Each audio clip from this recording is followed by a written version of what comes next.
Hai, perkenalkan nama saya Revan Garenta Kaliwang. Saya dari kelas 11 10 TKJ.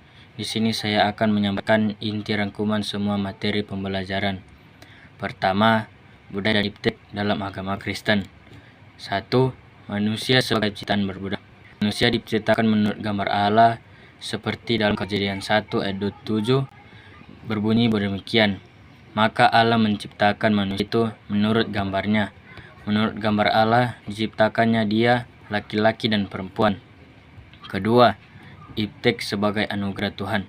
Iptek adalah hasil dari awal budi yang Tuhan berikan kepada kita.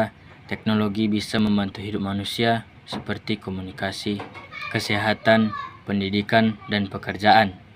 Pembelajaran khusus yang kita dapat untuk remaja Kristen di sini adalah remaja hidup di zaman modern yang penuh budaya yang terus berubah, yang terus berkembang, dan teknologi semakin maju. Jadi sebagai orang Kristen, kita harus tahu cara hidup benar di tengah budaya modern dan menggunakan teknologi secara bijaksana untuk memuliakan nama Tuhan. Kedua, talenta.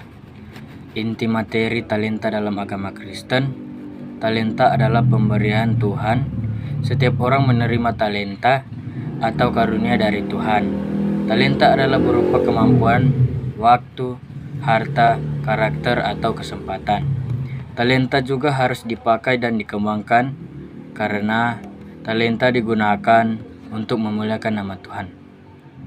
Jadi, inti pembelajaran khusus yang kita dapat dari talenta ini untuk remaja Kristen, talenta adalah karunia atau kemampuan yang Tuhan berikan kepada kita.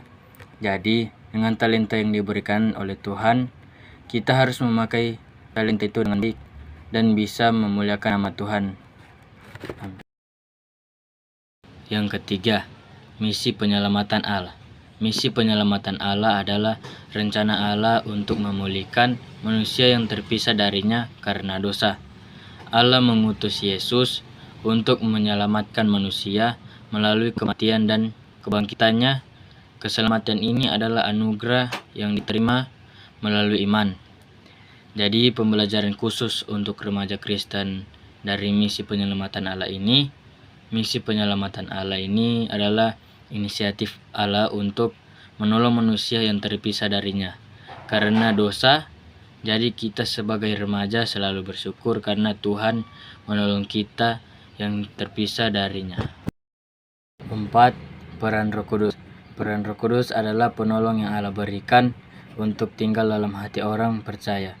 Ia menuntun mereka memahami firman, memberi kekuatan untuk hidup benar, serta menegur ketika berbuat dosa. Roh Kudus juga menumbuhkan buah-buah karakter seperti kasih, sukacita, dan kesabaran, serta memberikan karunia rohani agar umat Tuhan dapat melayani. Selain itu, Roh Kudus membangun kesatuan dalam jemaat dan menolong orang percaya bertumbuh semakin serupa dengan Kristus.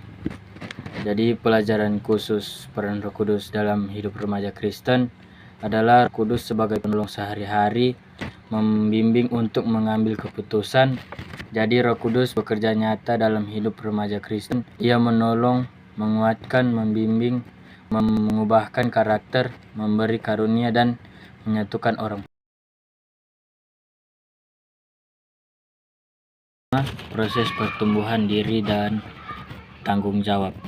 Pertumbuhan diri dalam iman Kristen adalah proses menjadi semakin serupa dengan Kristus, baik dalam berpikir maupun bertindak. Dan juga tanggung jawab dalam agama Kristen. Tanggung jawab Kristen adalah hidup setia sesuai kehendak Tuhan dan menjalankan peran yang Tuhan berikan, baik kepada diri sendiri, orang lain, maupun kepada Tuhan. Pesan utama untuk remaja Kristen adalah Tuhan mau remaja bertumbuh menjadi pribadi yang dewasa, bukan hanya fisik, tetapi juga iman dan moral. Tanggung jawab menunjukkan kedewasaan rohani. Sekian rangkuman dari saya. Terima kasih. See you.